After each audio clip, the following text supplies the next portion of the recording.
We won the popular vote by big numbers and won counties in our country.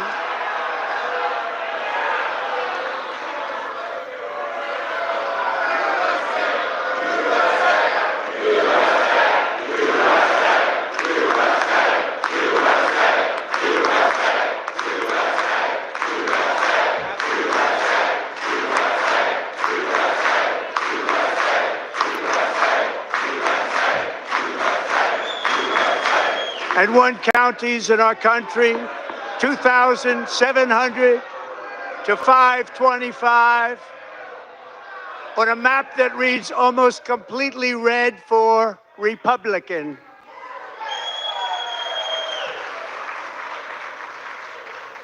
Now, for the first time in modern history, more Americans believe that our country is headed in the right direction than the wrong direction. In fact, it's an astonishing record, 27-point swing, the most ever.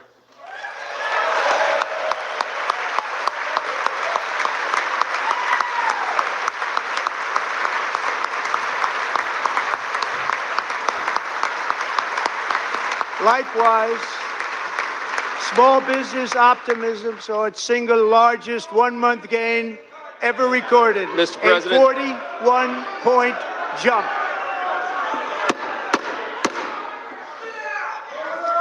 Members are directed to uphold and maintain decorum in the House and to cease any further disruptions.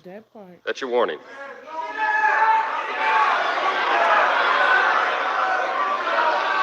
Members are engaging in willful and continuing breach of decorum, and the chair is prepared to direct the Sergeant-at-Arms to restore order to the joint session.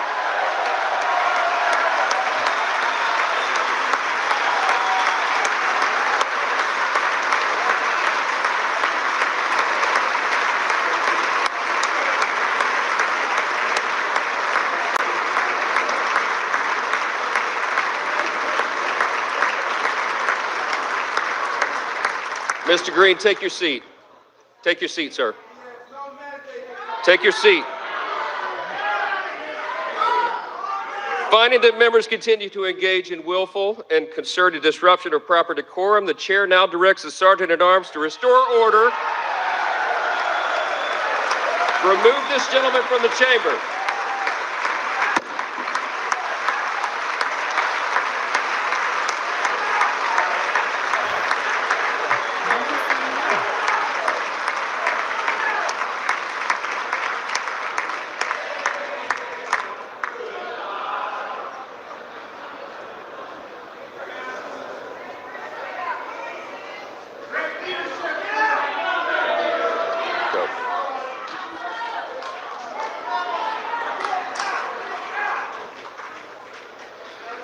Members are directed to uphold and maintain decorum in the House.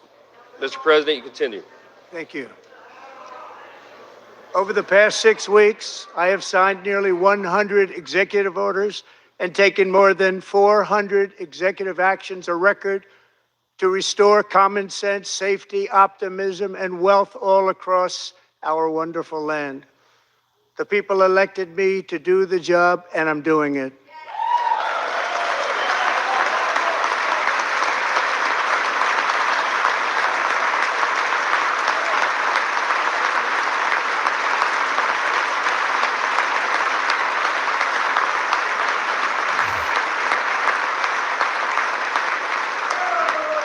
In fact, it has been stated by many that the first month of our presidency, it's our presidency, is the most successful in the history of our nation.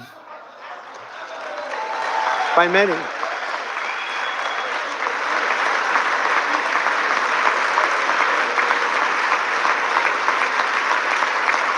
And what makes it even more impressive is that, do you know who number 2 is? George Washington. How about that? How about that? I don't know about that list, but we'll take it.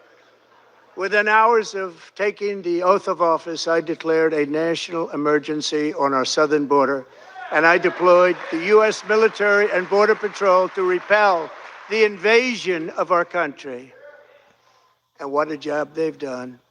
As a result, illegal border crossings last month were by far the lowest ever recorded, ever.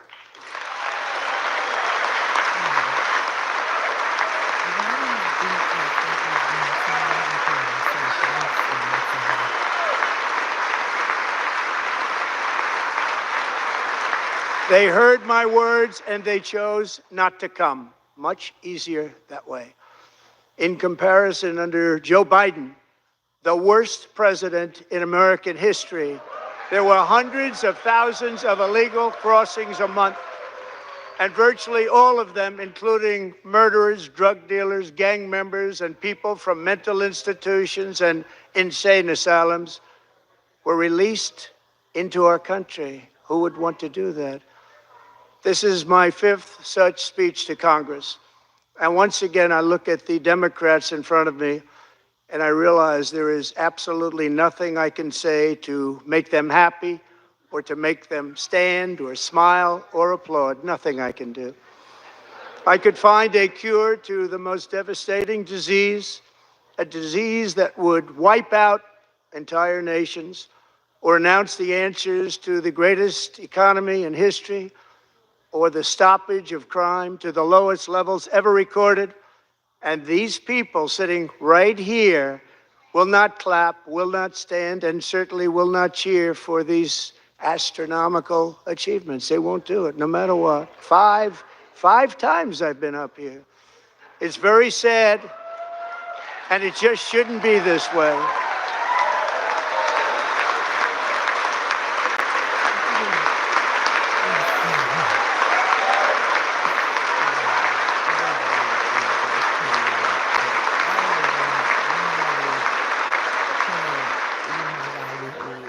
So Democrats sitting before me, for just this one night, why not join us in celebrating so many incredible wins for America? For the good of our nation, let's work together and let's truly make America great again.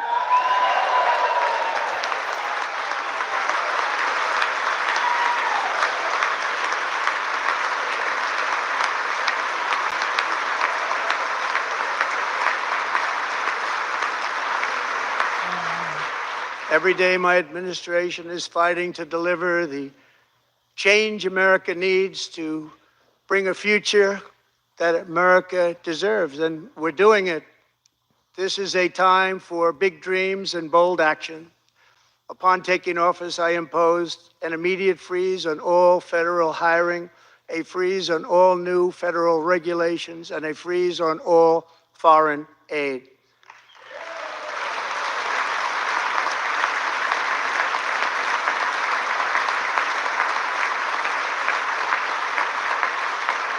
I terminated the ridiculous Green New Scam.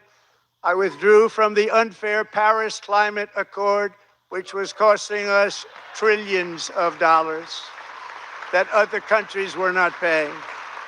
I withdrew from the corrupt World Health Organization.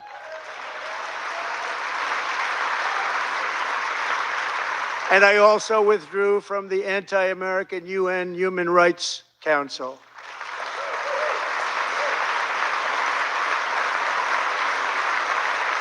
We ended all of Biden's environmental restrictions that were making our country far less safe and totally unaffordable. And importantly, we ended the last administration's insane electric vehicle mandate, saving our auto workers and companies from economic destruction.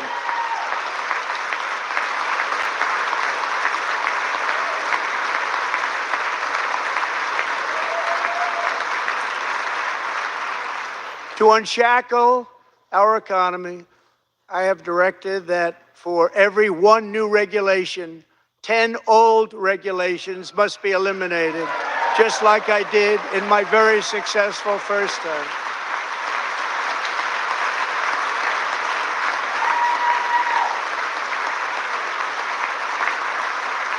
And in that first term, we set records on ending unnecessary rules and regulations like no other president had done before. We ordered all federal workers to return to the office they will either show up for work in person or be removed from their job.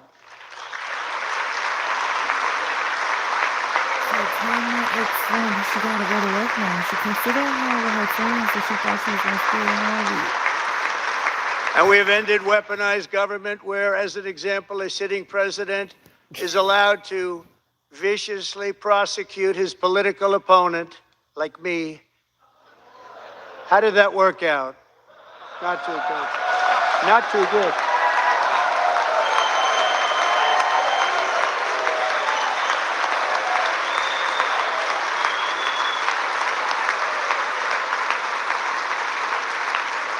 And I have stopped all government censorship and brought back free speech in America. It's back.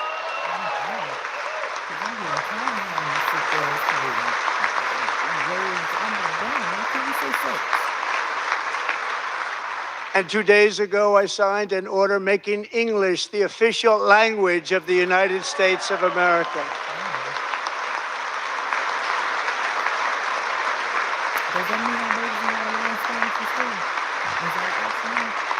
I renamed the Gulf of Mexico the Gulf of America.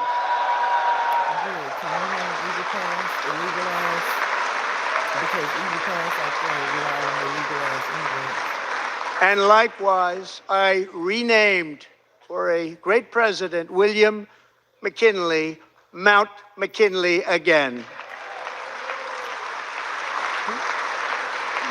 Beautiful Alaska. We love Alaska.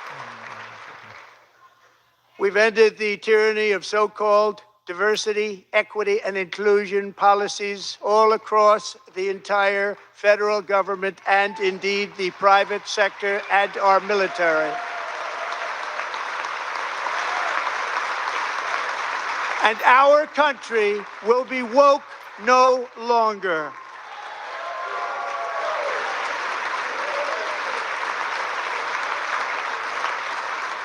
We believe that whether you are a doctor, an accountant, a lawyer, or an air traffic controller, you should be hired and promoted based on skill and competence, not race or gender. Very important.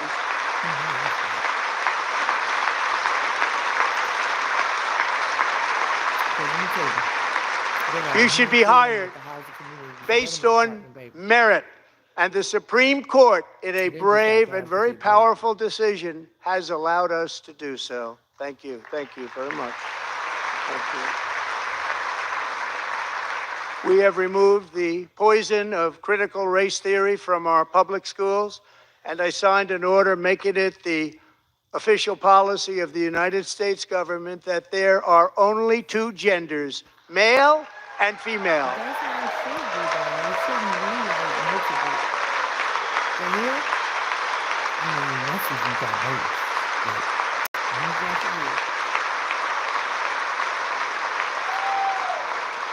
I also signed an executive order to ban men from playing in women's sports.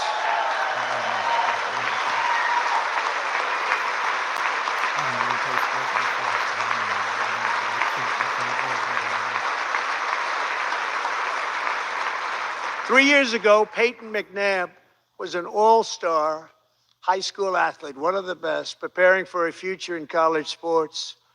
But when her girls' volleyball match was invaded by a male, he smashed the ball so hard in Peyton's face, causing traumatic brain injury, partially paralyzing her right side and ending her athletic career. It was a shot like she's never seen before. She's never seen anything like it. Peyton is here tonight in the gallery, and Peyton, from now on, schools will kick the men off the girls' team, or they will lose all federal funding.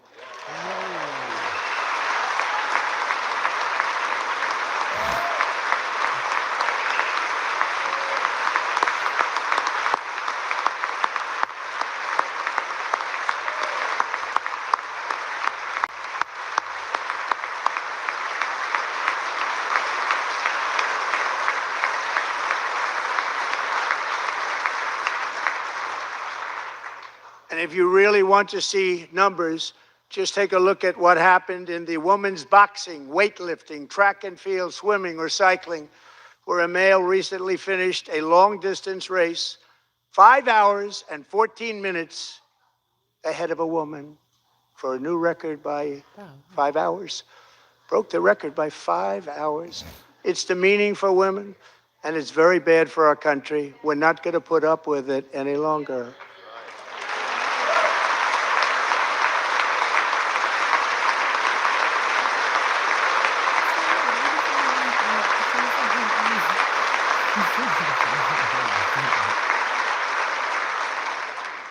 What I have just described is only a small fraction of the common sense revolution that is now, because of us, sweeping the entire world. Common sense has become a common theme, and we will never go back. Never, ever going to let that happen. Among my very highest priorities is to rescue our economy and get dramatic and immediate relief to working families. As you know, we inherited from the last administration an economic catastrophe and an inflation nightmare. Their policies drove up energy prices, pushed up grocery costs, and drove the necessities of life out of reach for millions and millions of Americans. They've never had anything like it. We suffered the worst inflation in 48 years, but perhaps even in the history of our country. They're not sure. As president, I'm fighting every day to reverse this damage and make America affordable again.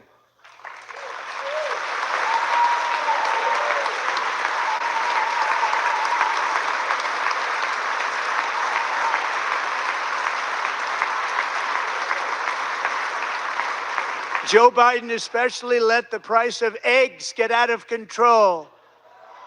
The egg price is out of control, and we're working hard to get it back down. Secretary, do a good job on that. You inherited a total mess from the previous administration. Do a good job.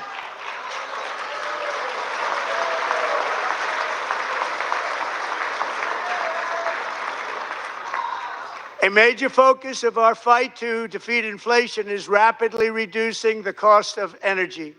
The previous administration cut the number of new oil and gas leases by 95%, slowed pipeline construction to a halt, and closed more than 100 power plants. We are opening up many of those power plants right now.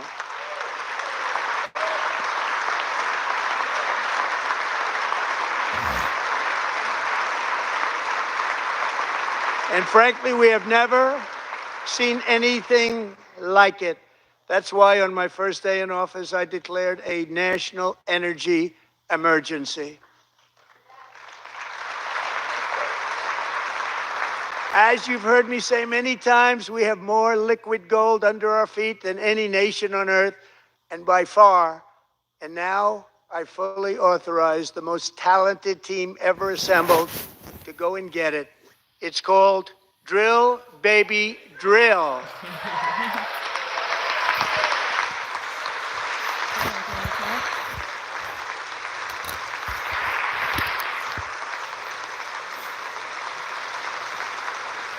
My administration is also working on a gigantic natural gas pipeline in Alaska, among the largest in the world, where Japan, South Korea, and other nations want to be our partner with investments of trillions of dollars each. There's never been anything like that one.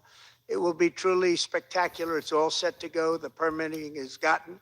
And later this week, I will also take historic action to dramatically expand production of critical minerals and rare earths here in the USA.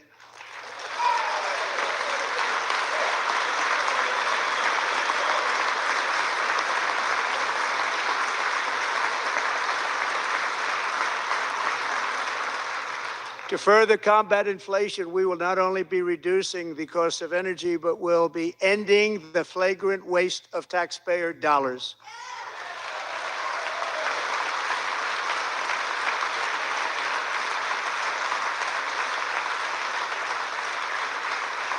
And to that end, I have created the brand new Department of Government Efficiency, DOGE. Perhaps you've heard of it. Perhaps.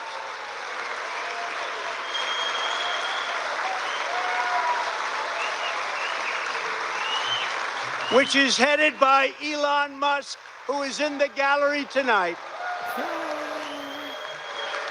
Play with him. Don't play with him. Don't play with him.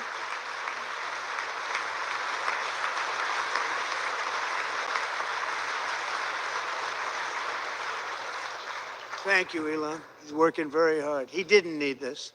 He didn't need this. Thank you very much. We appreciate it. Everybody here, even this side, appreciates it, I believe. They just don't want to admit that. Just listen to some of the appalling waste we have already identified. $22 billion from HHS to provide free housing and cars for illegal aliens. $45 million for diversity, equity, and inclusion scholarships in Burma. $40 million to improve the social and economic inclusion of sedentary migrants. Nobody knows what that is. $8 million to promote LGBTQI+ in the African nation of Lesotho, which nobody has ever heard of.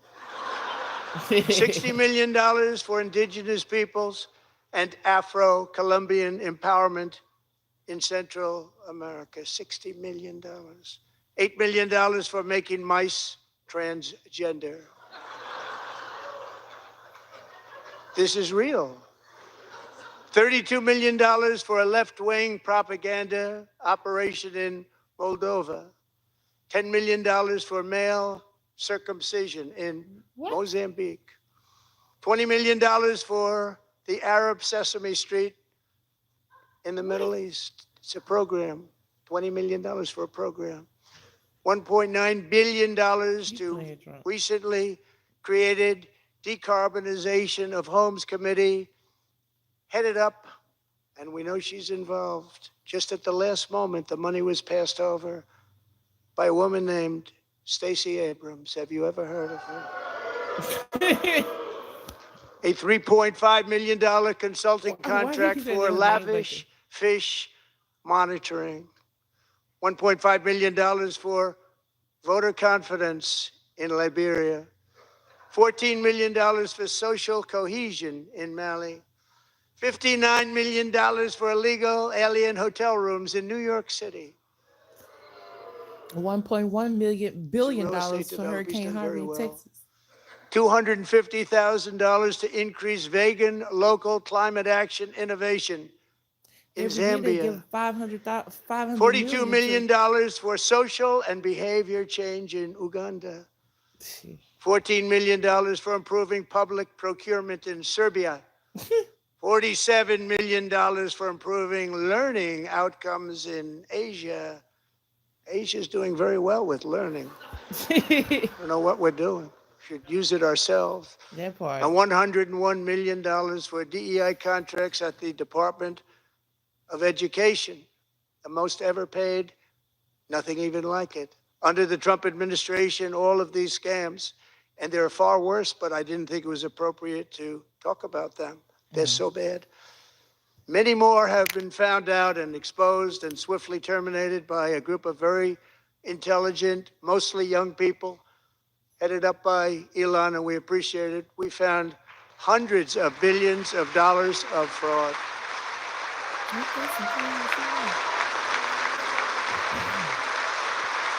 I said, they gave the housing community development $1.1 billion for Hurricane Harvey, and they only was able to. And we've taken back the money and reduced our debt to fight inflation and other things. Taking back a lot of that money. We got it just in time. This is just the beginning. The Government Accountability Office, a federal government office, has estimated annual fraud of over $500 billion in our nation, and we are working very hard to stop it. We're going to. We're also identifying shocking levels of incompetence and probable fraud in the Social Security program for our seniors, and that our seniors and people that we love rely on. Believe it or not, government databases list 4.7 million Social Security members from people aged 100 to 109 years old. What the hell? It lists 3.6 million people from ages 110 to 119. I don't know any of them. I know some people that are rather elderly, but not quite that elderly. 3.47 million people from ages 120 to 129. 3.9 million people from ages 130 to 139. Damn. 3.5 million people from ages 140 to 149. And money is being paid to many of them, and we're searching right now. In fact, Pam, good luck. Good luck. You're going to find it. But a lot of money is paid out to people because it just keeps getting paid, and nobody does. And it really hurts Social Security and hurts our country. 1.3 million people from ages 150 to 159, and over 130,000 people, according to the Social Security databases, are age over 160 years old. We have a healthier country than I thought, Bobby.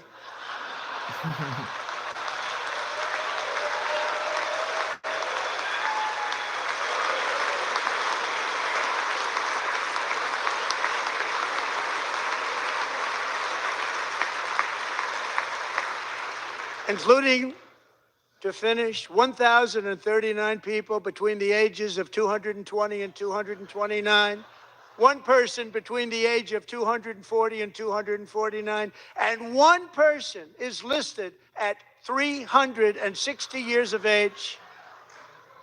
More than 100 years older than our country.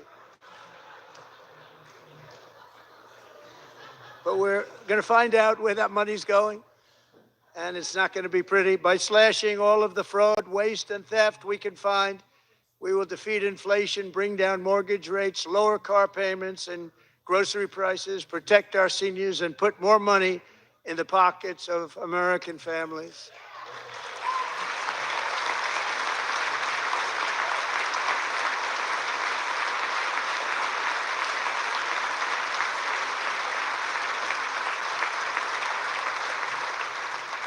And today, interest rates took a beautiful drop, big, beautiful drop. It's about time. And in the near future, I want to do what has not been done in 24 years, balance the federal budget. We're going to balance it.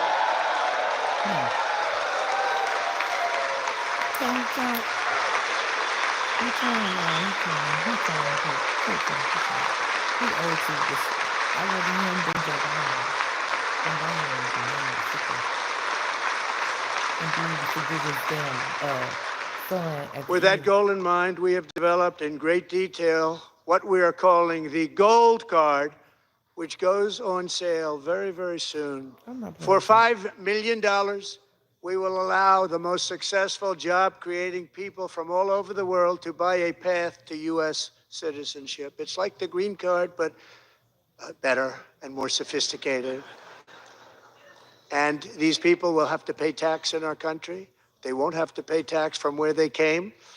The money that they've made, you wouldn't want to do that, but they have to pay tax, create jobs. They'll also be taking people out of colleges and paying for them so that we can keep them in our country instead of having them being forced out.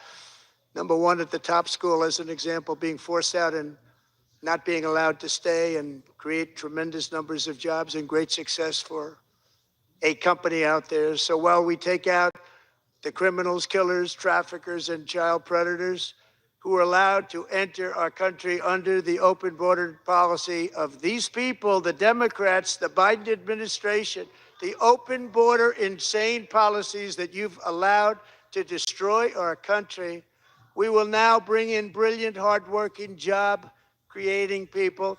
They're going to pay a lot of money, and we're going to reduce our debt with that money.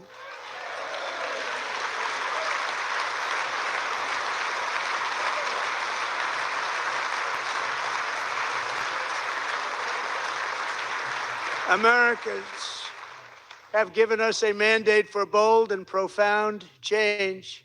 For nearly 100 years, the federal bureaucracy has grown until it has crushed our freedoms, ballooned our deficits, and held back America's potential in every possible way. The nation founded by pioneers and risk takers now drowns under millions and millions of pages of regulations and debt. Approvals that should take 10 days to get instead take 10 years, 15 years, and even 20 years before you're rejected. Meanwhile, we have hundreds of thousands of federal workers who have not been showing up to work.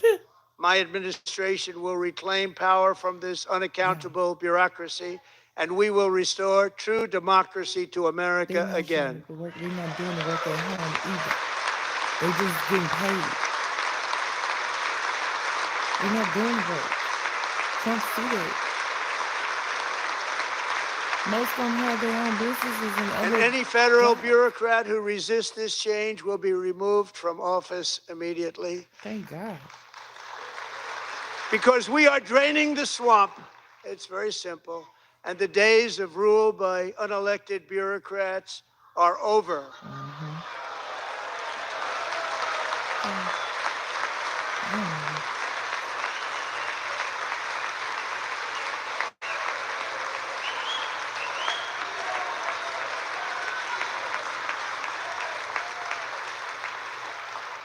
And the next phase of our plan to deliver the greatest economy in history is for this Congress to pass tax cuts for everybody. They're in there. They're waiting for you to vote. And I'm sure that the people on my right, I don't mean the Republican right, but my right here, I'm sure you're going to vote for those tax cuts, because otherwise I don't believe the people will ever vote you into office. So I'm doing you a big favor by telling you that. But I know this group is going to be voting for the tax.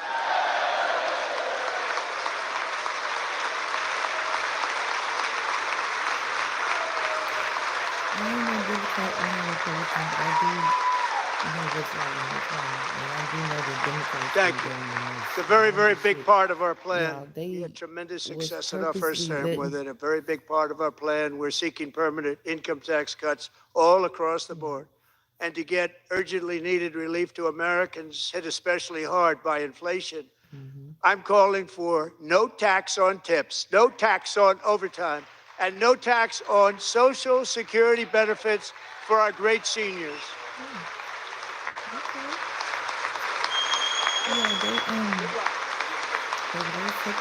took the pandemic money and they was laying off federal funded employees, saying that was stating that, if you didn't get the and I also want to to make interest payments on car loans tax deductible, but only if the car is made in America.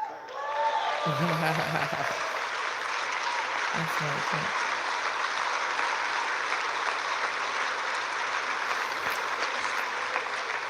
And by the way, we're going to have growth in the auto industry like nobody's ever seen. Plants are opening up all over the place. Deals are being made. Never seen. That's a combination of the election win and tariffs.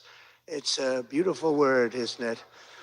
That, along with our other policies, will allow our auto industry to absolutely boom. It's going to boom.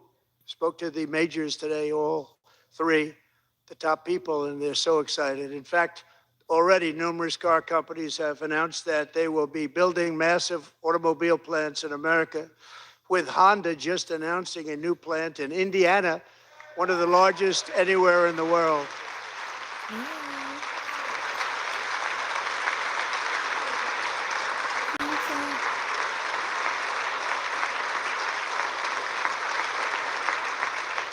And this has taken place since our great victory on November 5th, a date which will hopefully go down as one of the most important in the history of our country. We have November 5th. In addition, as part of our tax cuts, we want to cut taxes on domestic production and all manufacturing. And just as we did before, we will provide 100% expensing. It will be retroactive to January 20th, 2025. And it was one of the main reasons why our tax cuts were so successful in our first term, giving us the most successful economy in the history of our country. First term. We had a great first term.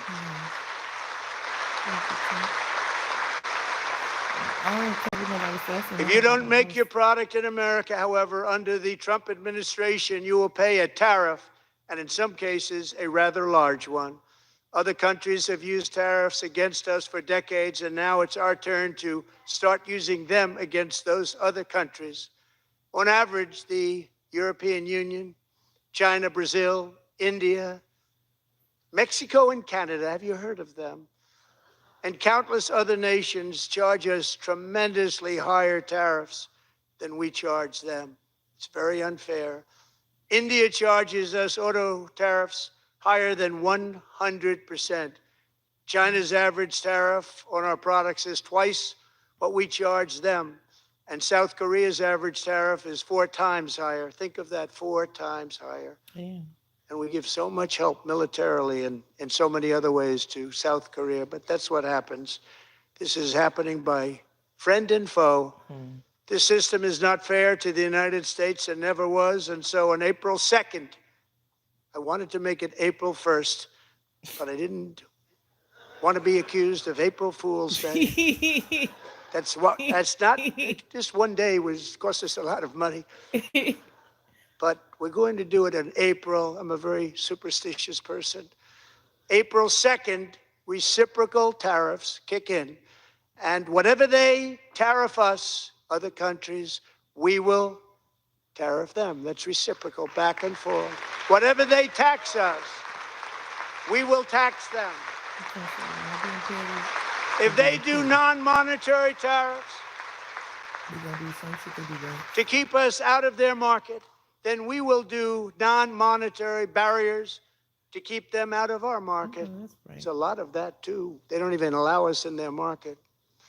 We will take in trillions and trillions of dollars and create jobs like we have never seen before.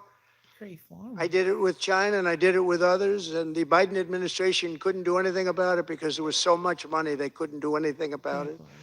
We have been ripped off for decades by nearly every country on earth, and we will not let that happen any longer. Tell them. Trump want this to be a content creating type of planet.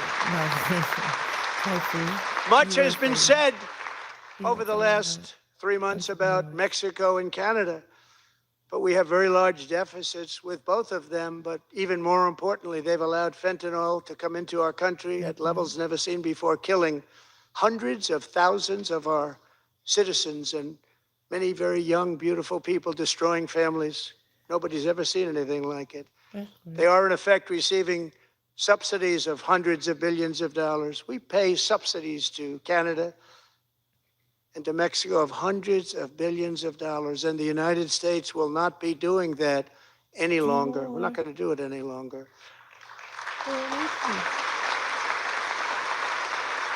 Thanks to our America First policies we're putting into place, we have had $1.7 trillion of new investment in America in just the past few weeks. The combination of the election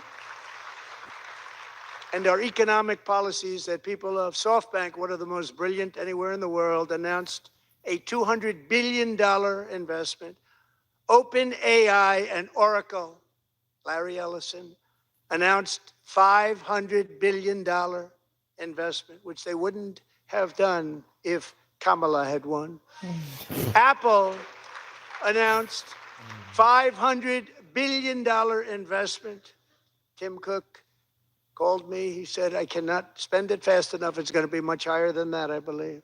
They'll be building their plants here instead of in China. And just yesterday, Taiwan Semiconductor, the biggest in the world, most powerful in the world, has a tremendous amount, 97% of the market, announced a $165 billion investment to build the most powerful chips on earth right here in the USA.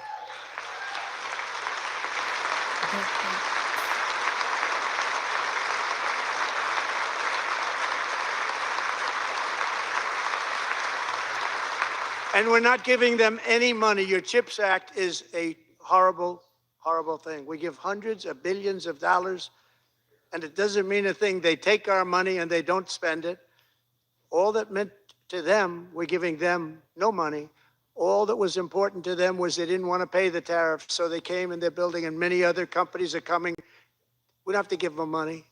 We just want to protect our businesses and our people, and they will come because they won't have to pay tariffs if they build in America. So it's very amazing. You should get rid of the CHIP Act, and whatever's left over, Mr. Speaker, you should use it to reduce debt or any other reason you want to.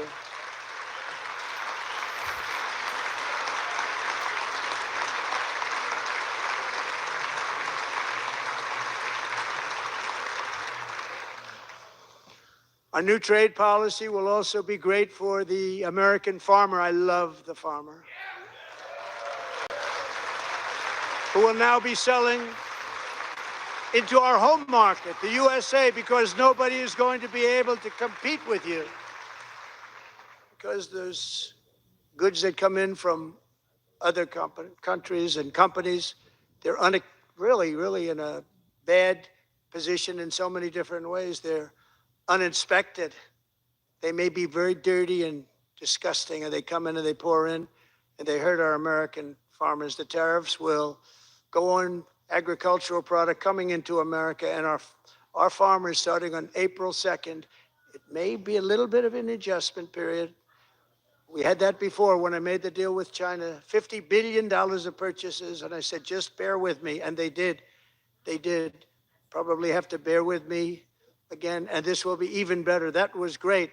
The problem with it was that Biden didn't enforce it. He didn't enforce it. $50 billion of purchases, and we were doing great, but Biden did not enforce it, and it hurt our farmers. But our farmers are going to have a field day right now. So to our farmers, have a lot of fun. I love you too. I love you too. It's all going to happen.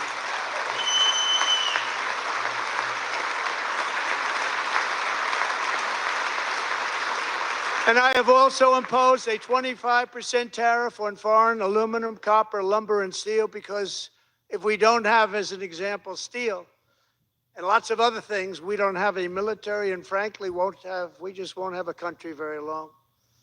Here today is a proud American steelworker, fantastic person from Decatur, Alabama, Jeff Denard.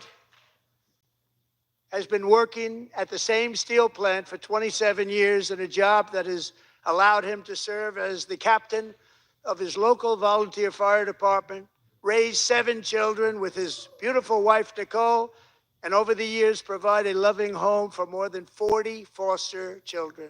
So great, Jeff. That's good. That's good.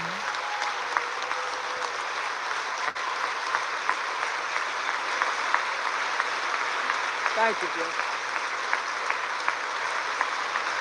Thank you, Jeff.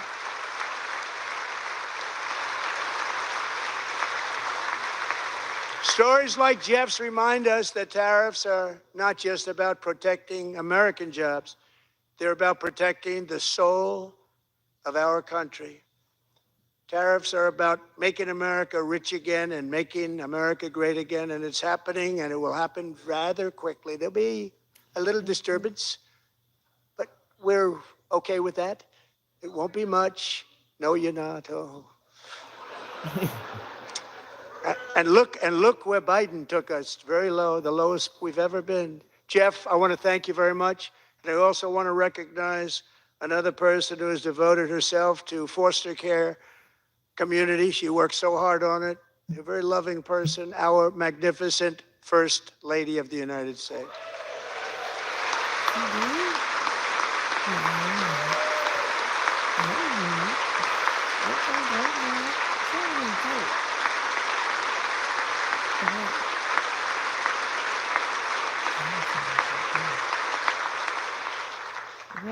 Melania's work has yielded incredible results, helping prepare our nation's future leaders as they enter the workforce.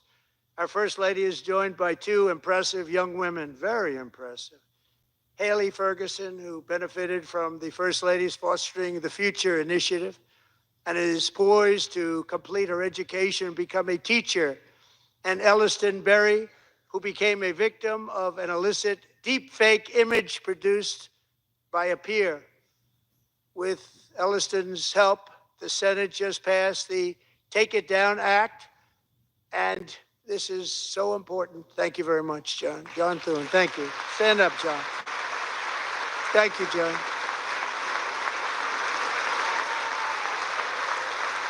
Thank you all very much.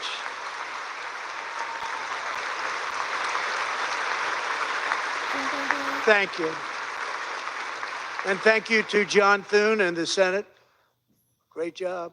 To criminalize the publication of such images online is terrible, terrible thing. And once it passes the House, I look forward to signing that bill into law. Thank you. And I'm going to use that bill for myself, too, if you don't mind. Because nobody gets treated worse than I do online. Nobody. That's great. Thank you very much to the Senate. Thank you. But if we truly care about protecting Americans' children, no step is more crucial than securing America's borders. Over the past 4 years, 21 million people poured into the United States. Many of them were murderers, human traffickers, gang members, and other criminals from the streets of dangerous cities all throughout the world. Because of Joe Biden's insane and very dangerous open border policies, they are now strongly embedded in our country, but we are getting them out and getting them out fast. Go to Eagle Pass, Texas. They got state troopers out there working with them. With the cartel people to get them over there. To get them over here. And I want to thank Tom Homan and Christy. I want to thank you and Paul of Border Patrol. I want to thank you. What a job they've all done. Everybody, Border Patrol, ICE, law enforcement in general is incredible. We have to take care of our law enforcement. Have to.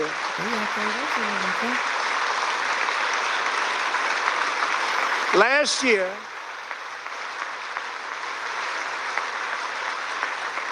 a brilliant 22-year-old nursing student named Laken Riley, the best in her class, admired by everybody, went out for a jog on the campus of the University of Georgia. That morning, Laken was viciously attacked, assaulted, beaten, brutalized, and horrifically murdered. Laken was stolen from us by a savage illegal alien gang member who was arrested while trespassing across Biden's open southern border and then set loose into the United States under the heartless policies of that failed administration. It was indeed a failed administration. He had then been arrested and released in a Democrat-run sanctuary city, a disaster, before ending the life of this beautiful young angel. With us this evening are Laken's beloved mother, Allison, and her sister, Lauren.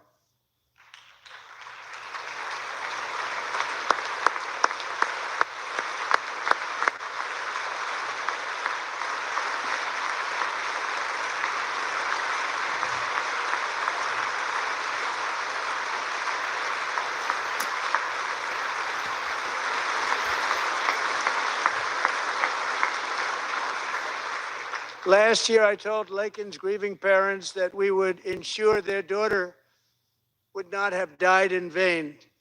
That's why the very first bill I signed into law as your 47th president mandates the detention of all dangerous criminal aliens who threaten public safety. It's a very strong, powerful act.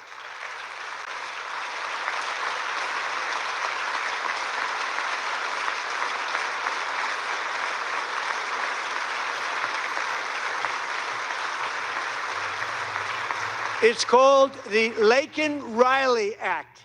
So Allison and Lauren, America will never, ever forget our beautiful Laken Hope Riley.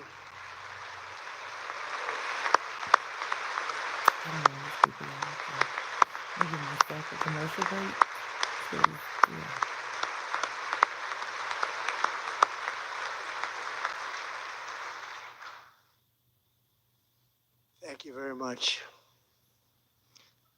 Since taking office, my administration has launched the most sweeping border and immigration crackdown in American history, and we quickly achieved the lowest numbers of illegal border crossers ever recorded. Thank you.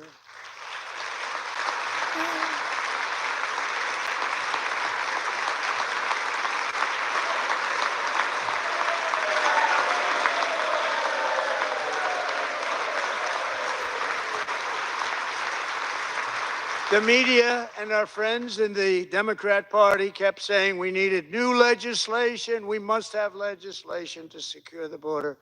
But it turned out that all we really needed was a new president.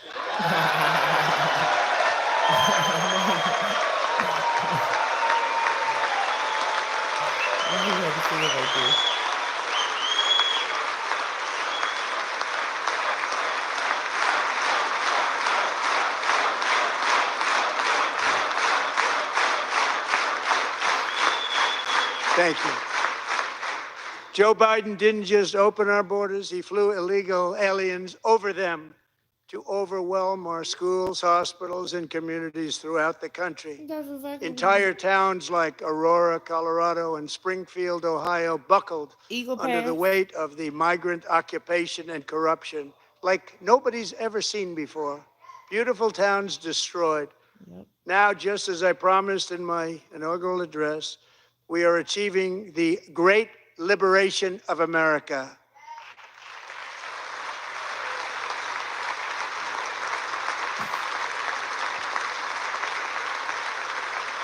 But there still is much work to be done. Here tonight is a woman I have gotten to know, Alexis Nungari from Houston. Wonderful woman. Last June, Alexis's 12-year-old daughter, her precious Jocelyn, walked to a nearby convenience store. She was kidnapped, tied up, assaulted for 2 hours under a bridge, and horrifically murdered. Arrested and charged with this heinous crime are 2 illegal alien monsters from Venezuela, released into America by the last administration through their ridiculous open border. The death of this beautiful 12-year-old girl and the agony of her mother and family touched our entire nation greatly. Alexis, I promised that we would always remember your daughter, your magnificent daughter, and earlier tonight, I signed an order keeping my word to you. One thing I have learned about Jocelyn is that she loved animals so much. She loved nature. Across Galveston Bay, from where Jocelyn lived in Houston, you will find a magnificent national wildlife refuge, a pristine, peaceful, 34,000-acre sanctuary for all of God's creatures on the edge of the Gulf of America. Alexis, moments ago, I formally renamed that refuge in loving memory of your beautiful daughter, Jocelyn. So, Mr. Vice President, if you would, may I have the order?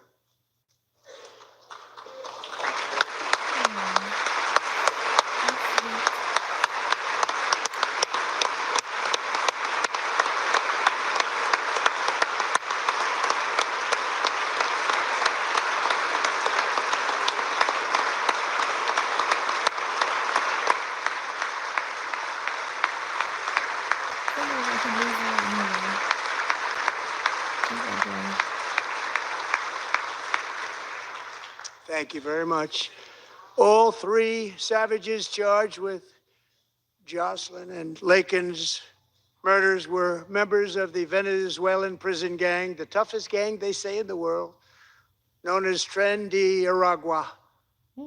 2 weeks ago, I officially designated this gang, along with MS-13 and the bloodthirsty Mexican drug cartels, as foreign terrorist organizations.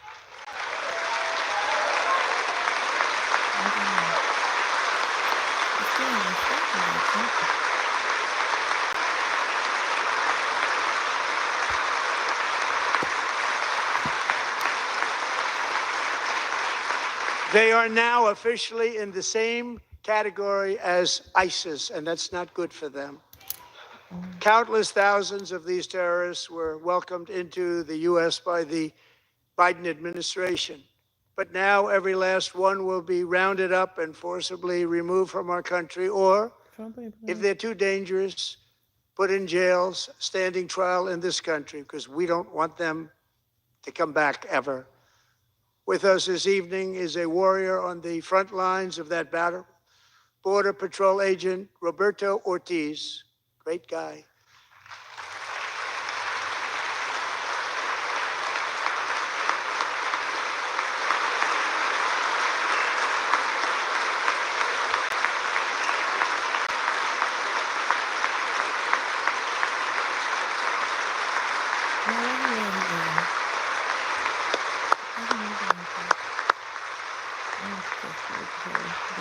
In January, Roberto and another agent were patrolling by the Rio Grande near an area known as Cartel Island. Doesn't sound too nice to me. When heavily armed gunmen started shooting at them, Roberto saw that his partner was totally exposed, at great danger, and he leapt into action, returning fire and providing crucial seconds for his fellow agent to seek safety, just barely. I have some of the prints of that event, and it was not good. Agent Ortiz, we salute you for your great courage and for your line of fire that you took and for the bravery that you showed. We honor you, and we will always honor you. Thank you, Roberto, very much.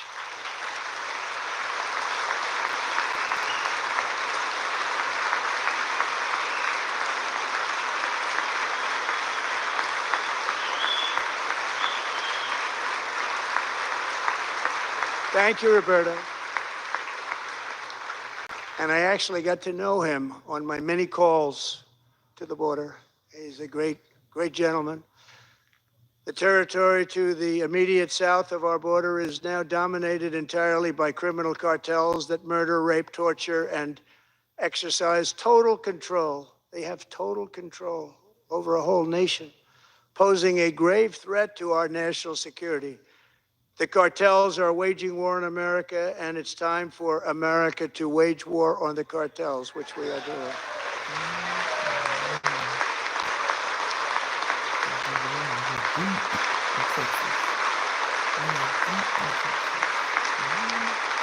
Five nights ago, Mexican authorities, because of our tariff policies being imposed on them, think of this, handed over to us 29 of the biggest cartel leaders in their country. That has never happened before. They want to make us happy. First time ever.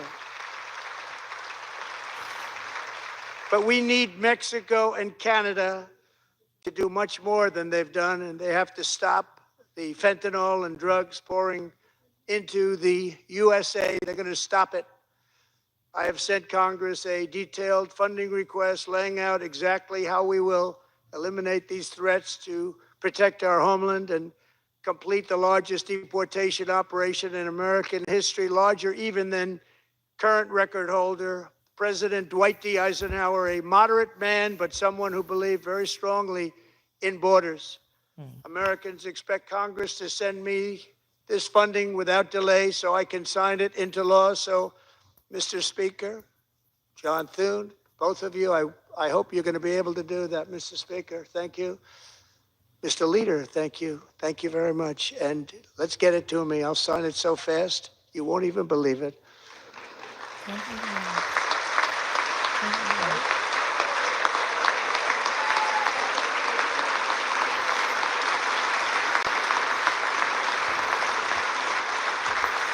And as we reclaim our sovereignty, we must also bring back law and order to our cities and towns.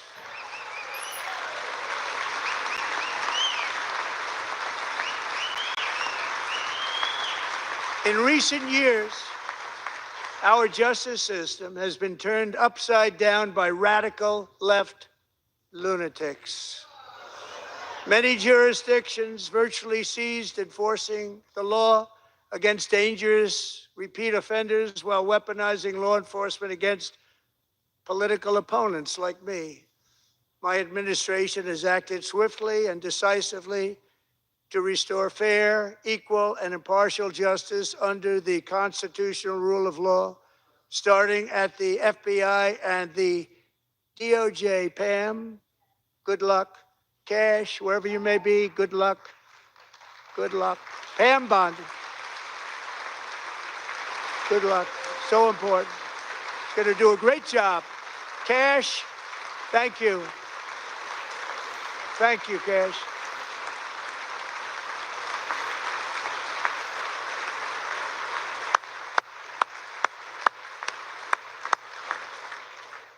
They've already started very strong. They're going to do a fantastic job. You're going to be very proud of them. We're also once again giving our police officers the support, protection, and respect they so dearly deserve. They have to get it. They have such a hard, dangerous job, but we're going to make it less dangerous. The problem is the bad guys don't respect the law, but they're starting to respect it, and they soon will respect it. This also includes our great fire departments throughout the country. Our firemen and women are unbelievable people, and we'll never forget them. And besides that, they voted for me in record numbers, so I have no choice.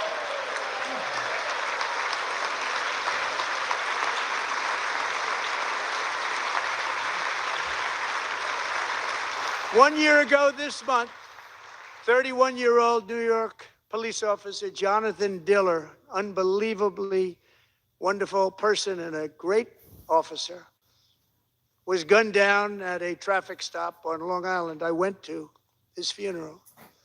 The vicious criminal charged with his murder had 21 prior arrests, and they were rough arrests. He was a real bad one. The thug in the seat next to him had 14 prior arrests and went by the name of Killer. He was Killer. He killed other people, they say, a lot of them. I attended Officer Diller's service, and when I met his wife and one-year-old son, Ryan, it was very inspirational, actually. His widow's name is Stephanie, and she is here tonight. Stephanie, thank you very much, Stephanie.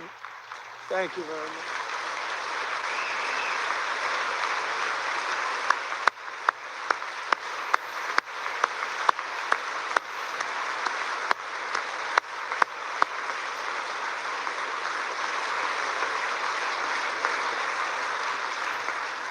Stephanie, we're going to make sure that Ryan knows his dad was a true hero, New York's finest, and we're going to get these cold-blooded killers and repeat offenders off our streets, so we're going to do it fast.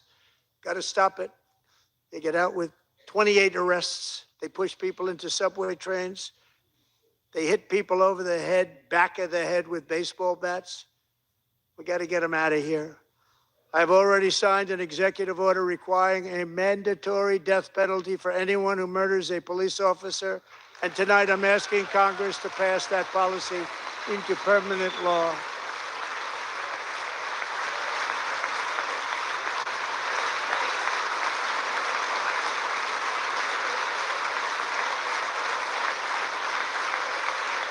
I'm also asking for a new crime bill getting tough on repeat offenders while enhancing protections for America's police officers so they can do their jobs without fear of their lives being totally destroyed. They don't want to be killed. We're not going to let them be killed. Joining us in the gallery tonight is a young man who truly loves our police. His name is DJ Daniel. He is 13 years old, and he has always dreamed of becoming a police officer.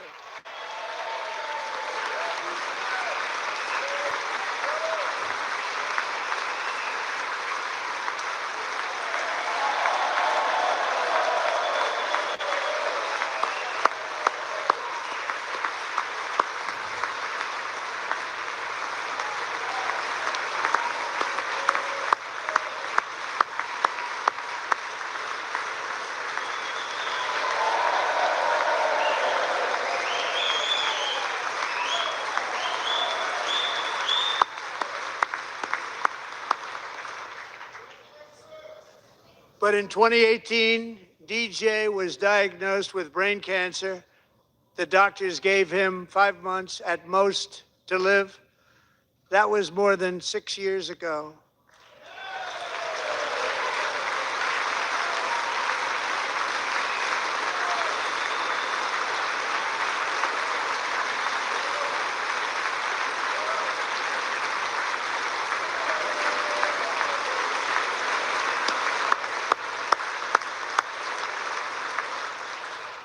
Since that time, DJ and his dad have been on a quest to make his dream come true, and DJ has been sworn in as an honorary law enforcement officer, actually a number of times. The police love him, the police departments love him.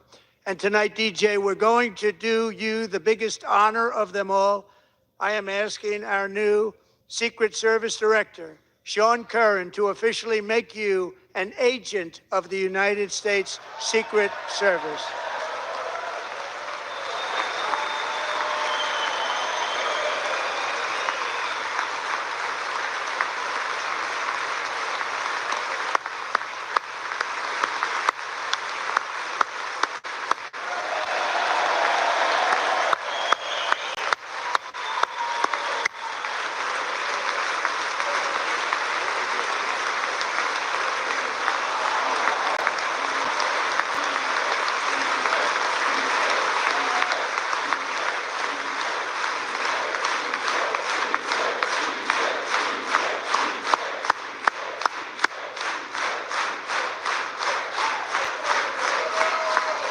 Thank you, DJ. DJ's doctors believe his cancer likely came from a chemical he was exposed to when he was younger. Since 1975, rates of child cancer have increased by more than 40%. Reversing this trend is one of the top priorities for our new presidential commission to make America healthy again, chaired by our new Secretary of Health and Human Services, Robert F. Kennedy, Jr.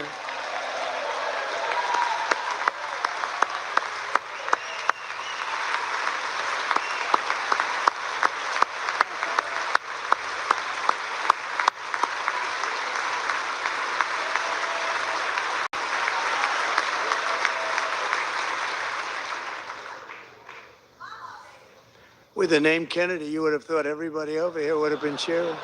How quickly they forget.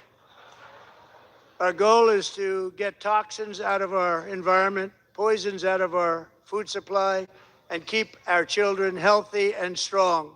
As an example, not long ago, and you can't even believe these numbers, 1 in 10,000 children had autism, 1 in 10,000, and now it's 1 in 36. There's something wrong, 1 in 36, think of that.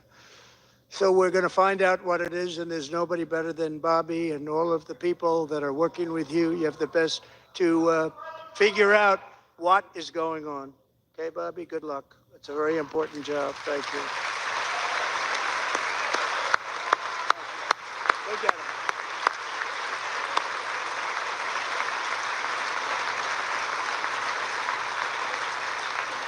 Thank you. My administration is also working to protect our children from toxic ideologies in our schools.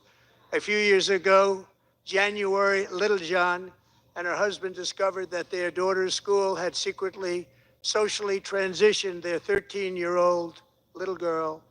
Teachers and administrators conspired to deceive January and her husband while encouraging her daughter to use a new name and pronouns. They, them pronoun, actually, all without telling January, who is here tonight and is now a courageous advocate against this form of child abuse. January, thank you. Thank you. Thank you very much.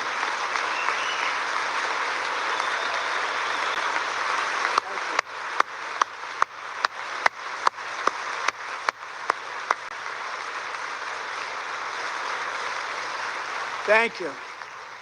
Stories like this are why, shortly after taking office, I signed an executive order banning public schools from indoctrinating our children with transgender ideology.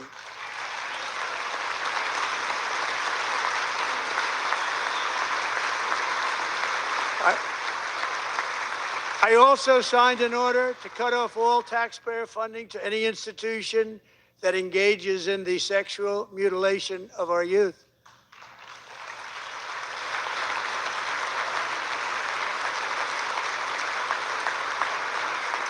And now I want Congress to pass a bill permanently banning and criminalizing sex changes on children and forever ending the lie that any child is trapped in the wrong body. This is a big lie.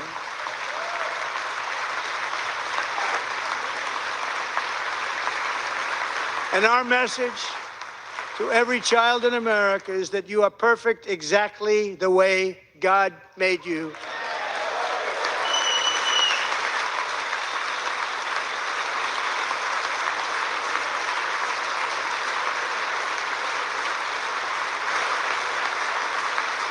Because we're getting wokeness out of our schools and out of our military, and it's already out, and it's out of our society. We don't want it. Wokeness is trouble. Wokeness is bad. It's gone. It's gone. And we feel so much better for it, don't we? Don't we feel better? Our service members won't be activists and ideologues. They will be fighters and warriors. They will fight for our country. And Pete, congratulations. Secretary of Defense, congratulations.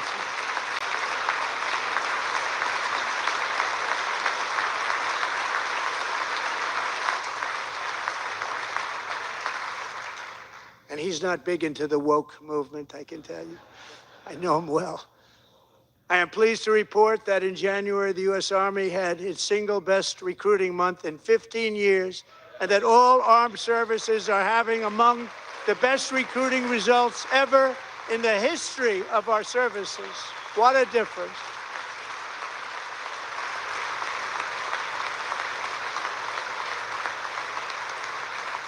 And you know, it was just a few months ago where the results were exactly the opposite. We couldn't recruit anywhere. We couldn't recruit.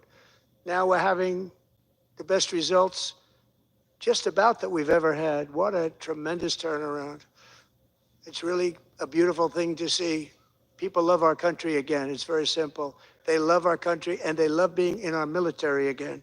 So it's a great thing, and thank you very much. Great job. Thank you.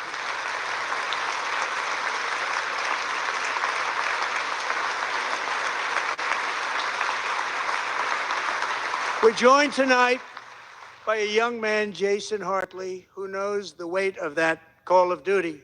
Jason's father, grandfather, and great-grandfather all wore the uniform. Jason tragically lost his dad, who was also a Los Angeles County Sheriff's deputy when he was just a boy, and now he wants to carry on the family legacy of service. Jason is a senior in high school, a six-letter varsity athlete, a really good athlete, they say, a brilliant student with a 4.46, that's good, GPA. And his greatest dream is to attend the U.S. Military Academy at West Point.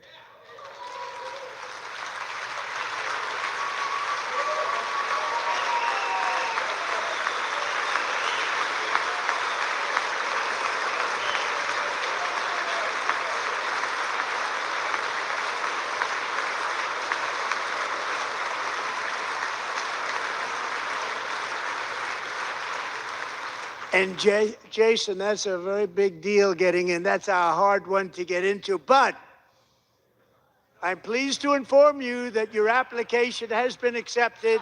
You will soon be joining the Corps of Cadets.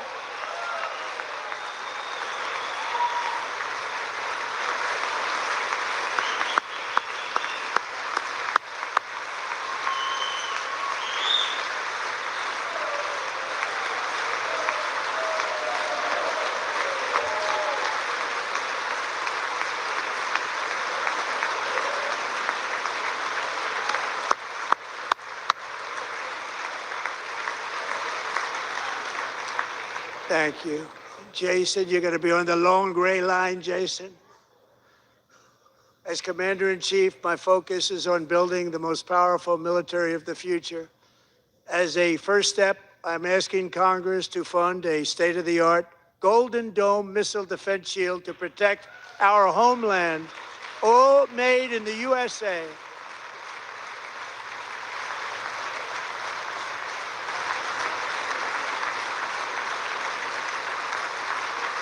And Ronald Reagan wanted to do it long ago, but the technology just wasn't there, not even close. But now we have the technology. It's incredible, actually. And other places they have it. Israel has it. Other places have it. And the United States should have it too, right, Tim, right? They should have it too. So I want to thank you. But it's a very, very important. This is a very dangerous world. We should have it. We want to be protected, and we're going to protect our citizens like never before.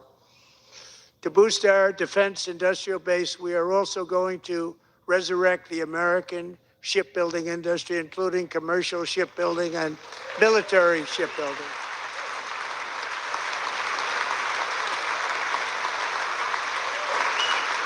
And for that purpose, I am announcing tonight that we will create a new Office of Shipbuilding in the White House and offer special tax incentives to bring this industry home to America where it belongs. We used to make so many ships.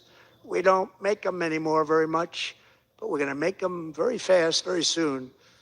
It will have a huge impact. To further enhance our national security, my administration will be reclaiming the Panama Canal, and we've already started doing it.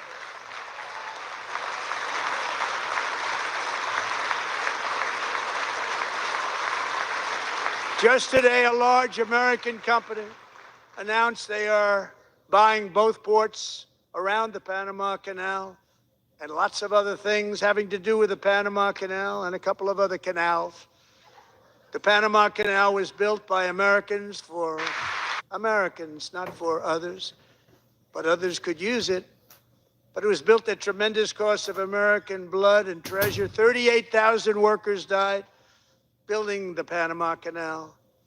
They died of malaria. They died of snake bites and mosquitoes. Not a nice place to work. They paid them very highly to go there, knowing there was a 25% chance that they would die. The most expensive project also that was ever built in our country's history, if you bring it up to modern day costs. It was given away by the Carter administration for $1. But that agreement has been violated very severely. We didn't give it to China. We gave it to Panama, and we're taking it back.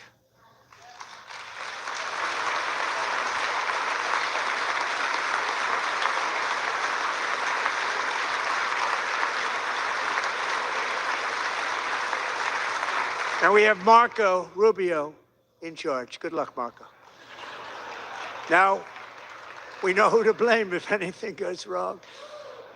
Marco's been amazing, and he's going to do a great job.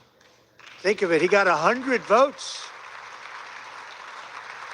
You know, he was approved with actually 99, but the 100th was this gentleman, and I feel very certain. So let's assume he got 100 votes.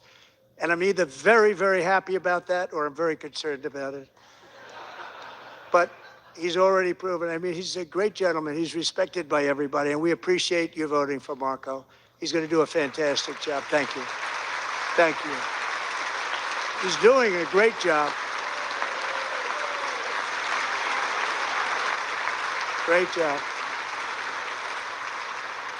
And I also have a message tonight for the incredible people of Greenland. We strongly support your right to determine your own future. And if you choose, we welcome you into the United States of America. We need Greenland for national security and even international security, and we're working with everybody involved to try and get it. But we need it really for international world security, and I think we're going to get it. One way or the other, we're going to get it. We will keep you safe. We will make you rich, and together we will take Greenland to heights like you have never thought possible before. It's a very small population, but very, very large piece of land and very, very important for military security. America is once again standing strong against the forces of radical Islamic terrorism. 3.5 years ago, ISIS terrorists killed 13 American service members and countless others in the Abbey Gate bombing during the disastrous and incompetent withdrawal from Afghanistan. Not that they were withdrawing, it was the way they withdrew. Perhaps the most embarrassing moment in the history of our country. Tonight, I am pleased to announce that we have just apprehended the top terrorist responsible for that atrocity, and he is right now on his way here to face the swift sword of American justice.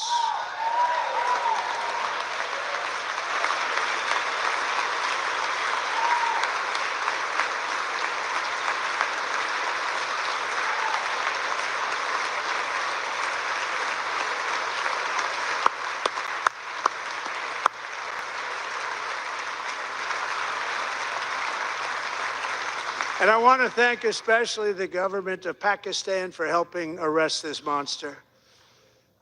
This was a very momentous day for those 13 families who I actually got to know very well, most of them, whose children were murdered, and the many people that were so badly, over 42 people, so badly injured on that fateful day in Afghanistan. What a horrible day.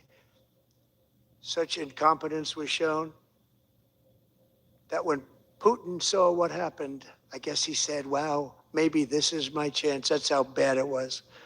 Should have never happened. Grossly incompetent people.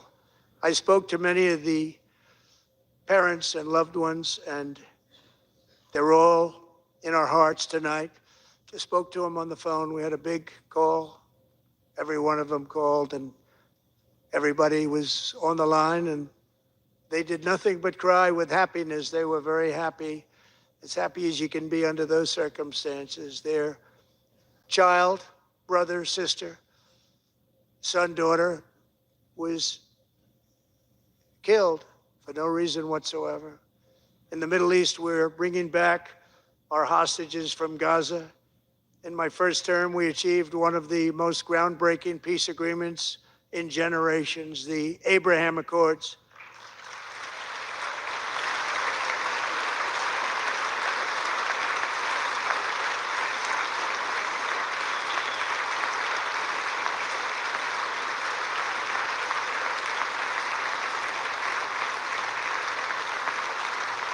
And now we're going to build on that foundation to create a more peaceful and prosperous future for the entire region. A lot of things are happening in the Middle East. People have been talking about that so much lately with everything going on with Ukraine and Russia. But a lot of things are happening in the Middle East. It's a rough neighborhood, actually. I'm also working tirelessly to end the savage conflict in Ukraine. Millions of Ukrainians and Russians have been needlessly killed or wounded in this horrific and brutal conflict with no end in sight. The United States has sent hundreds of billions of dollars to support Ukraine's defense with no security, with no anything.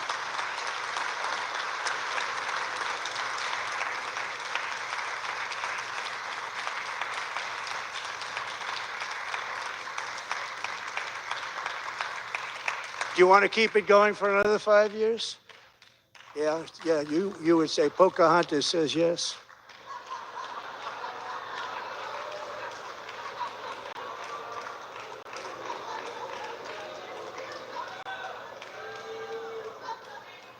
"2,000 people are being killed every single week. More than that. They're Russian young people. They're Ukrainian young people. They're not Americans. But I want it to stop. Meanwhile, Europe has sadly spent more money buying Russian oil and gas than they have spent on defending Ukraine, by far. Think of that. They've spent more buying Russian oil and gas than they have defending. And we've spent perhaps $350 billion, like taking candy from a baby. That's what happened. And they've spent $100 billion. What a difference that is. And we have an ocean separating us, and they don't. But we're getting along very well with them, and lots of good things are happening. Biden has authorized more money in this fight than Europe has spent by billions and billions of dollars. It's hard to believe that they wouldn't have stopped it and said at some point, come on, let's equalize. You got to be equal to us. But that didn't happen. Earlier today, I received an important letter from President Zelensky of Ukraine. The letter reads, Ukraine is ready to come to the negotiating table as soon as possible to bring lasting peace closer. Nobody wants peace more than the Ukrainians, he said. My team and I stand ready to work under President Trump's strong leadership to get a peace that lasts. We do really value how much America has done to help Ukraine maintain its sovereignty and independence. Regarding the agreement on minerals and security, Ukraine is ready to sign it at any time that is convenient for you. I appreciate that he sent this letter, just got it a little while ago. Simultaneously, we've had serious discussions with Russia and have received strong signals that they are ready for peace. Wouldn't that be beautiful? Wouldn't that be beautiful?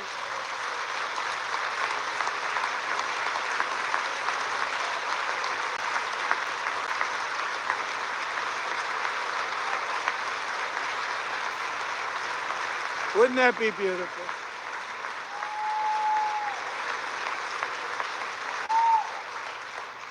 It's time to stop this madness. It's time to halt the killing. It's time to end this senseless war. If you want to end wars, you have to talk to both sides. Nearly 4 years ago, amid rising tensions, a history teacher named Mark Fogel was detained in Russia and sentenced to 14 years in a penal colony. Rough stuff. The previous administration barely lifted a finger to help him. They knew he was innocent, but they had no idea where to begin. But last summer, I promised his 95-year-old mother, Malphine, that we would bring her boy safely back home. After 22 days in office, I did just that, and they are here tonight.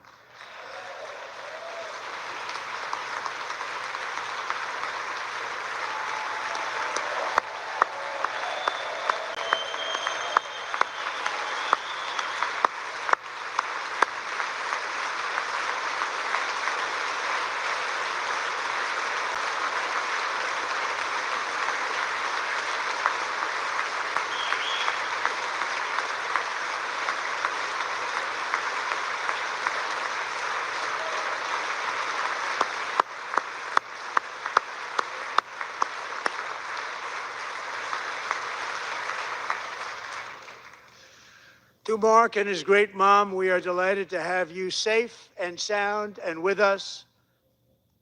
As fate would have it, Mark Fogel was born in a small rural town in Butler, Pennsylvania. Have you heard of it? Where his mother has lived for the past 78 years. I just happened to go there last July 13th for a rally. That was not pleasant. And that is where I met his beautiful mom right before I walked onto that stage. And I told her I would not forget what she said about her son. And I never did I? Never forgot. Less than 10 minutes later, at that same rally, gunfire rang out, and a sick and deranged assassin unloaded 8 bullets from his sniper's perch into a crowd of many thousands of people. My life was saved by a fraction of an inch, but some were not so lucky. Corey Comparator was a firefighter, a veteran, a Christian, a husband, a devoted father, and above all, a protector. When the sound of gunshots pierced the air, it was a horrible sound. Corey knew instantly what it was and what to do. He threw himself on top of his wife and daughters and shielded them from the bullets with his own body. Corey was hit really hard. You know the story from there. He sacrificed his life to save theirs. 2 others, very fine people, were also seriously hit. But thankfully, with the help of 2 great country doctors, we thought they were gone and they were saved. So those doctors had great talent. We're joined by Corey's wife, Helen, who was his high school sweetheart, and their two beloved daughters, Allison and Kaylee. Thank you.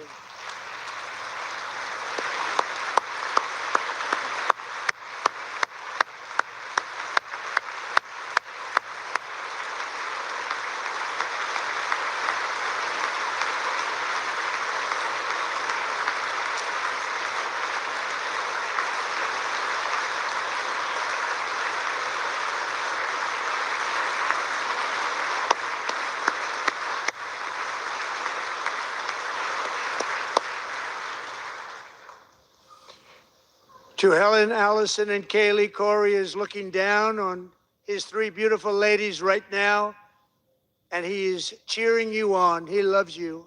He is cheering you on. Corey was taken from us much too soon, but his destiny was to leave us all with a shining example of the selfless devotion of a true American patriot. It was love like Corey's that built our country, and it's love like Corey's that is going to make our country more majestic than ever before. I believe that my life was saved that day in Butler for a very good reason. I was saved by God to make America great again. I believe that. Thank you. Thank you.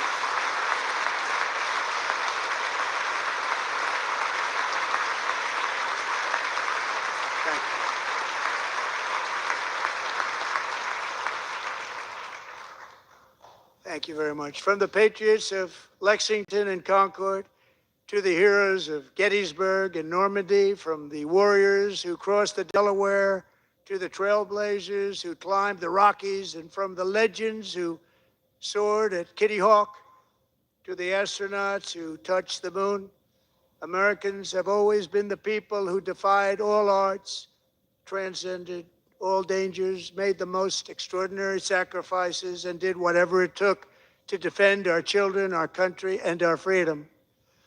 And as we have seen in this chamber tonight, that same strength, faith, love, and spirit is still alive and thriving in the hearts of the American people. Despite the best efforts of those who would try to censor us, silence us, break us, destroy us, Americans are today a proud, free, sovereign, and independent nation that will always be free, and we will fight for it till death. We will never let anything happen to our beloved country, because we are a country of doers, dreamers, fighters, and survivors. Our ancestors crossed a vast ocean, strode into the unknown wilderness, and carved their fortunes from the rock and soil of a perilous and very dangerous frontier. They chased our destiny across a boundless continent. They built the railroads, laid the highways, and graced the world with American marvels like the Empire State Building, the mighty Hoover Dam, and the towering Golden Gate Bridge. They lit the world with electricity, broke free of the force of gravity, fired up the engines of American industry, vanquished the communists, fascists, and Marxists all over the world, and gave us countless modern wonders sculptured out of iron, glass, and steel. We stand on the shoulders of these pioneers who won and built the modern age.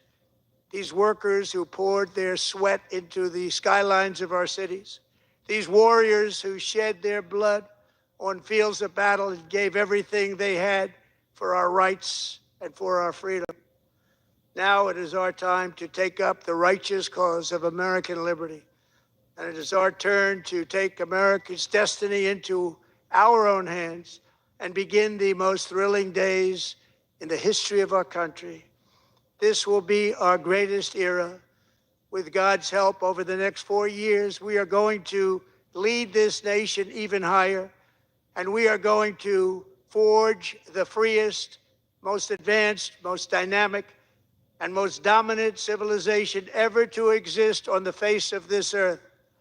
We are going to create the highest quality of life, build the safest and wealthiest and healthiest and most vital communities anywhere in the world. We are going to conquer the vast frontiers of science, and we are going to lead humanity into space and plant the American flag on the planet Mars and even far beyond.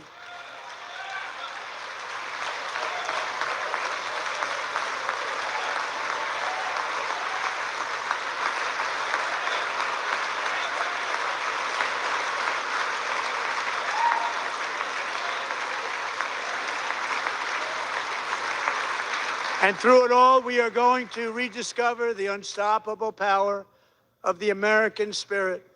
And we are going to renew unlimited promise of the American dream. Every single day, we will stand up and we will fight, fight, fight for the country our citizens believe in and for the country our people deserve.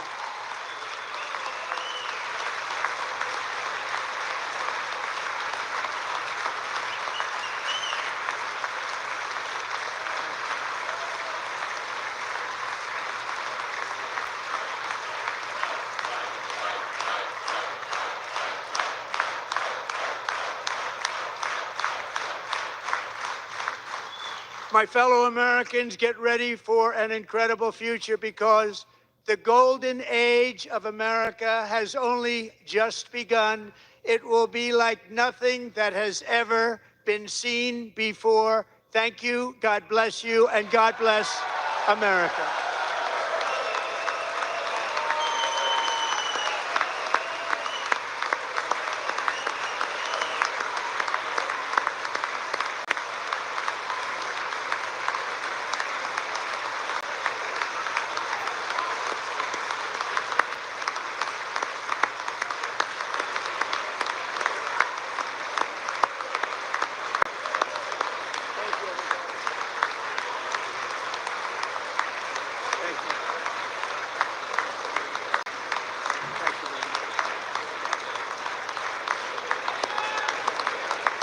Thank you very much.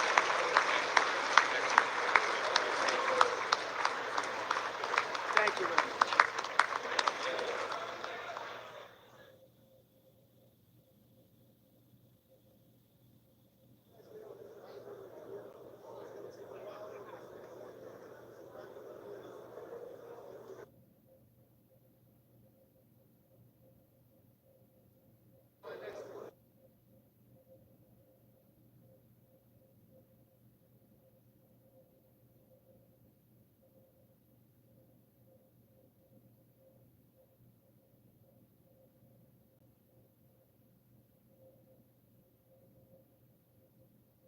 Stuff.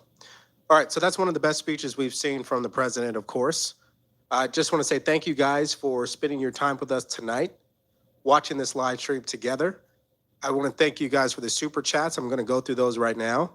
And if you did buy a cup of coffee, I appreciate that as well. If you still want to support the channel, the link is pinned in the chat, and you can support us there, okay?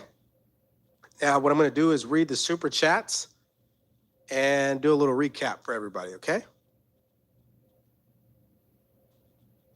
Excuse me here. All right, we've got first up here, Selena Mack. Thanks, Devori, for your excellent broadcasting. I appreciate you.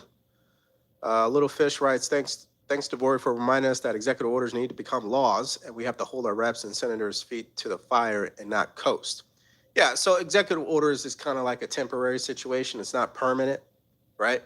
The permanent solution is Congress, okay? Clearly, everything that President Trump was able to do without Congress in regards to securing the border is an utter embarrassment for Joe Biden, because they claimed the entire time, Democrats, that they needed Congress to act, right? Well, he proved that theory to be wrong. Now, long term, they need to act. For example, they need to improve our system, right? How people become citizens, of course. And I don't believe they will. I just don't think, for some reason, both sides have been guilty of kicking that down the road, okay? Let's go to our next one here. This is from Richard Bowman. The left is so evil, can't even stand up when Trump talks about no more mutilating our children, a peace deal between Russia and Ukraine. It's seriously so sad. They don't want anything good. Yeah, you know, the more I get into politics, the more I realize what I used to do before this really applies here as well. That is human behavior, mindset, psychology, understanding the power of the mind. Why do people think the way that they do? Why do people act the way that they do? And it's very simple. You have to understand um, the Democrats, they're operating with a paradigm where they are programmed not to agree with anything that President Trump says or does. This is why when you hear a Senator John Fetterman speak out, people roll their eyes from the left. Or you hear a Stephen A. Smith speak out, you have people who criticize him, right? Oh, he doesn't know what he's talking about, and that might be true, but at least he's speaking out, right? You also have people who get upset at Dean Phillips. I find him to be moderate. And he agrees with stop mutilating our kids, stop having men and women's sports. I don't get why those particular issues Democrats just can't meet us in the middle with. You know why? Because the party has been programmed by progressives. That is who speaks for the party today. MSDNC, that's a progressive network. That's who speaks for the party. And whether it's for better or for worse, doesn't matter, my opinion. Just look at the results. They lost the election. Their approval rating is at 21%, the lowest in history, right? So just think about that. You have another progressive mayor in Chicago. You know what his approval rating is? It is a record low in all mayors in this country in history, 6.7%. How is your approval rating 6.7%? You might be doing something wrong. I don't know. Anyways, moving on. Michelle Depp wrote this. Devory, thank you so much for keeping us informed with your channel. We love you and your family. Thank you. Thank you. I really appreciate that. Here's another one. It's Miggy. Shout out to my lovely wife who's sitting next to me. Love you, Samantha. Okay, I appreciate that. Let's see here. Thank you, Terry O'Neill. Appreciate you. Harold Coleman. Thank you. Rosie Borg. Sorry if I'm going to butcher any of these names. Here we go. Thanks, Devory and chat crowd and great President Trump. Bless you all. Yep. Let's see here. Love common sense. So do I. Thank you. Let's see here. Cowboy Up, Texas. As a veteran, I respect my commander in chief again. Also, keep doing what you're doing. Need real reporting. Thank you for what you do. Absolutely. Let's see here. I'm not going to butcher that name either. Question: have we followed the money, and who are we going to hold accountable for this? I'm not too sure what you're responding to, but I know it's something that he stated. Let's see here. As the daughter of a disabled veteran, I agree with you 100%. Thank you so much. Okay, we have a couple of new ones here. Enjoy the coffee. Thank you, Rich Hansen. Appreciate that. Let's see. West Hill writes, I watch your channel instead of any mainstream news now. Thank you for your daily grind to keep us informed. God bless this new American era. Absolutely. I appreciate you guys watching. Okay. All right. Well, let's actually, let me cue this up. So I'm going to do my summary here. Let's see here. Let me get my act together here. And what I'm really going to do is go through what I find to be probably the most important moments in this speech tonight. And I'm going to start with probably the most controversial one. And what I have to do is cue that up. Let me get out of here. There we go. And we will, hold on guys, let me get my act together here. All right, if you guys have any other questions you want me to answer in the comment section, don't hesitate. We will get to that here shortly. Okay. All right, so obviously Congressman Al Green, he is the individual that unfortunately thought it was a smart idea to interrupt the president. And that didn't end well for him, of course. We all know that. And what I'm going to do is show you what his reaction was as a result of all this. Let me get back over here.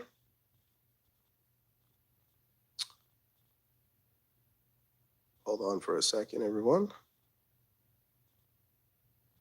Okay, here we go. Here we go. Here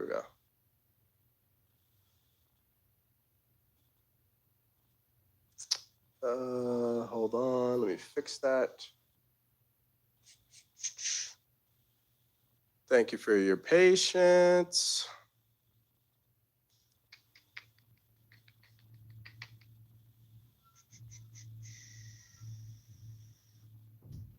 There we go. Okay, here we go. Here we go. Here we go. All right. So Congressman Al Green, he's out of Texas, Democrat. He's working on articles of impeachment after being kicked out of Trump's speech. Okay, let's hear what he actually had to say, which I don't think you'll be surprised by.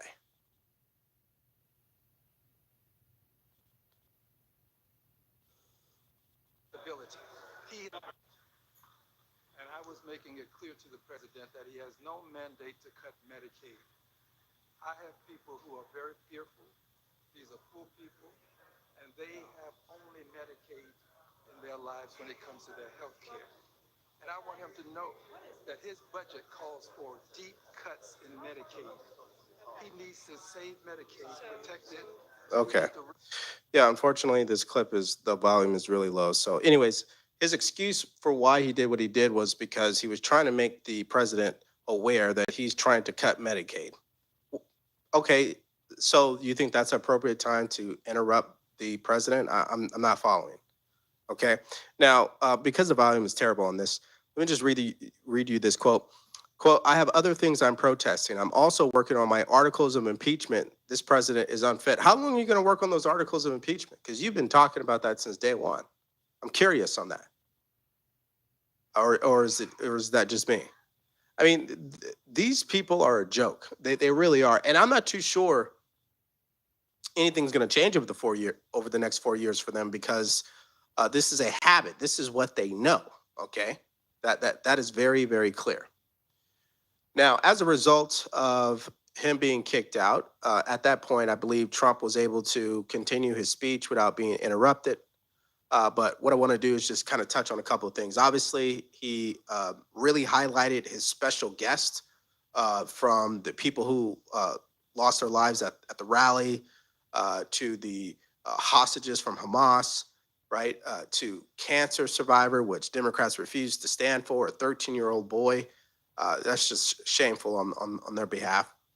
To the family of Lincoln Riley and other people who have been impacted by these TDA gang members who obviously crossed the border illegally, etc. From people who are impacted by criminals who had been arrested 21 times, but still were allowed to, I guess, run rampant throughout the streets. And so he brought a lot of guests to the speech. And if you guys paid attention, every time Democrats would start, I guess, trying to overtalk the president, it was just bad timing, because he was in the middle of speaking about one of those special guests. And so clearly that didn't work in their favor. So that's, I would say, big takeaway. That was very smart for the president to do. Clearly, they should have actually clapped for the southern border encounters, which are at a record low. I put that in the chat for you guys to check that out. But let's bring it up here and look at the numbers. I think you guys will get some value from this. And because I always say men lie, women lie, numbers don't. Take a look at these numbers, right? 2022, 166,000 per month. 2023, 156,000 per month. 2024, 189,000 per month. Now it's at 8,000. I mean, that is a huge indictment on the Democratic Party, because they kept saying the border is secure. And here's the other thing. I know what CNN is doing right now. I know what MSDNC is doing right now. They're trying to fact check the president. They're saying the president lied during his speech. Okay, let's say I agree with you. The president lied about a couple of things. He over-exaggerated about a couple of things. But my question is this. You guys have been lying and exaggerating about so much when Joe Biden was the president. Because look at the screen. You guys said the border was secure. You said that Kamala Harris wasn't the border czar. You said there wasn't a border crisis. You said inflation is under control. You said we had the safest time in America, that crime was low, that around the world, it's never been safer. But when we look at the results, two wars, right? Hamas, Israel, Russia, Ukraine, the border crisis, right? Fentanyl, crime that wasn't reported to the FBI. And I'm going to say this right now, Kash Patel, can you fix that? Right? Why is it that only 60% of the police departments in our country is reporting crime data to the FBI? So no wonder when they say, oh no, crime is low according to the FBI, that was false. Right? I mean, fix that. That's just common sense in my opinion. Anyhow, so, you know, they don't have a leg to stand on. They have no credibility when they try to attack Trump and say that he's a liar. The problem with all that is that they are the liars. And he's the one that became president. The American people have spoken. So trying to fight him on everything is a losing strategy. That's what's so fascinating about watching this new administration unfold for President Trump, is the reaction is the same. You'd think they would have learned already. Hey, you know what? His first presidency, clearly that didn't work because he's the president. Hey, over the last 4 years, we tried to prosecute him. That didn't work. We tried to take him out. That didn't work. So maybe we should rethink our strategy, right? But they're not, because they're not thinking. This is why I said mindset's everything. You got to think for yourself. And I don't believe the Democrats are thinking for themselves. I think they're emotionally charged. They're confused. They're discombobulated. They don't know how to handle a catastrophic loss. I'm not too sure if you guys saw the clip of Stephen A. Smith on The View, where he had to tell the ladies point blank, it is a mandate, right? When majority of the counties all swing to the right, that's a mandate. But again, they're in denial, right? It's like, what is it, 5 stages of grief? That's what they're going through right now. They're in the state of denial. They don't want to acknowledge anything that is true. Now, so he talked about the border, which was great. He also talked about, let me get to it here, the $1.7 trillion of new investment in America. Let me show you guys that on the screen here. There we go. So since January 20th, he's up to $1.7 trillion. Again, men lie, women lie, numbers don't. So that is something to clap for. Of course, they weren't ever going to do it, and that is the Democrat. And it's just mindset. I mean, they're triggered. I mean, come on, let's just be honest. Anyways, the point here is they only know it's like a football team, right? And they're running the same plays because they have the same coach, they have the same mindset, same habits, and it's not working. And again, I'm not complaining. I'm encouraging to keep doing the same thing, of course. But it was really sad to see that they didn't clap. It's just an overarching thing about this entire speech. And I think it's going to overshadow the Democrats for the rest of this week. When you can't stand for a 13-year-old kid who had, what is it, brain cancer? Yeah, whatever soul or empathy or humanity, that's gone. But they're willing to get up early in the morning and scream about Elon Musk. But I didn't see that same energy for that 13-year-old boy tonight, or the people who lost their lives due to crime from these illegal criminals and thugs. Where's that energy there, right? I think you guys get where I'm going. Okay. All right, let's see here. I want to bring up this post by Patrick Bet-David because I think it kind of sums up my